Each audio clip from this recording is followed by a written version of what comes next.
Movie की starting में बताया जाता है एक लड़की को जिसका नाम सुआ होता है।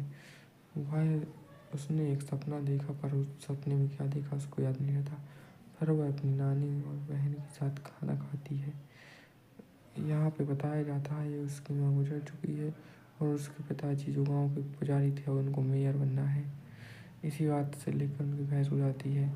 तब टीवी पर न्यूज़ बताई जाती है। वह कहते हैं इनके गांव पर एक कॉमेट गिरेगा जिसका नाम वो धूमकेतु बताते हैं, जो लगभग 12 सालों बाद दोबारा गिरेगा। इनको वार्निंग दी जाती है, इनका गांव डिस्ट्रॉय भी हो सकता है। अब मिस सुबह स्कूल चली जाती है और स्कूल में अपनी नोटबुक पर लिखा हुआ देखती है, हु आर यू। तभी उसकी टीचर उसे आवाज़ देती हैं। आवाज़ सुनते ही मिस सुबह खड़ी हो जाती है। टीचर बोलती हैं, तुम्हें कम से कम अपना नाम तो याद है। फिर जब वो अपने दोस्तों से मिलती है तब उसके दोस्तों से बताते हैं कल वो अपना नाम भी भूल गई थी और स्कूल भी बाल खोल कर आई थी। सुबह कहती है, मुझे कल के बारे में कुछ याद नहीं, कल मेरे साथ क्या हुआ था।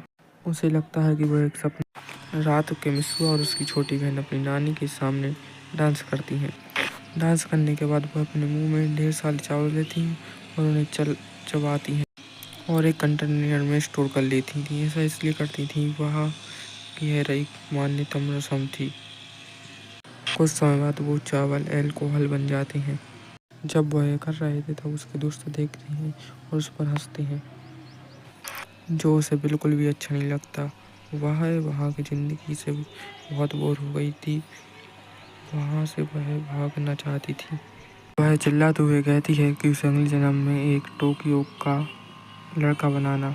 और अगली ही सुबह जब वो उठती है तो वह देखती है कि वो टोक्यो में रहने वाला एक लड़का है। पहले तो उसे ये सब सपना लगता है, इसलिए वह स्कूल चली जाती है। वह किसी को नहीं पहचानती, पर वहाँ के दोस्तों से पहचान देती। वो सब मिलकर कैफे जाते हैं।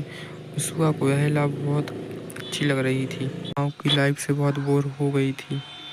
तो मोबाइल पर एक मैसेज आता है जिसमें लिखा था कि तुम्हें काम पर देरी हो गई है। तभी वह कहती है, मुझे तो काम पर जाना है। उसके दोस्त कहते हैं, यहाँ जाओ।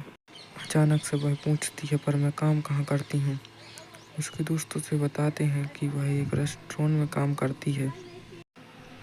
वहाँ पर पहुंचकर उसने अपना काम जल्दी से करना शुरू किया, पर उसे पता नहीं था उसे काम क्या करना है, इसलिए वह बहुत डांट खाती है।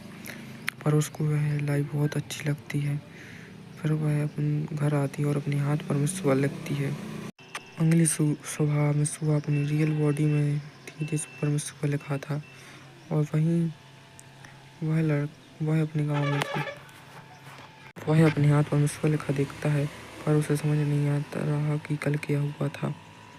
एक्चुअली ये जब सोते हैं तो इनकी बॉडियों का एक्सचेंज हो जाता है, ताकि मिसुआ के शरीर में आ जाता है, मिसुआ ताकि के शरीर में। मिसुआ शहर की ज़िंदगी जीता है और ताकि गांव की ज़िंदगी जीतने लगता है। उनको समझ नहीं आ रहा है क्या होता है। फिर उनके आसपास के लोग उन्हें बताते हैं कि उनके एक दिन पहले क्या हुआ। अब इनको यकीन हो जाता है कि इनके शरीर में कौन और रहता है। तुम ऐसे ही थे ही नहीं, तुम कुछ और अलग हरकत कर रहे हो।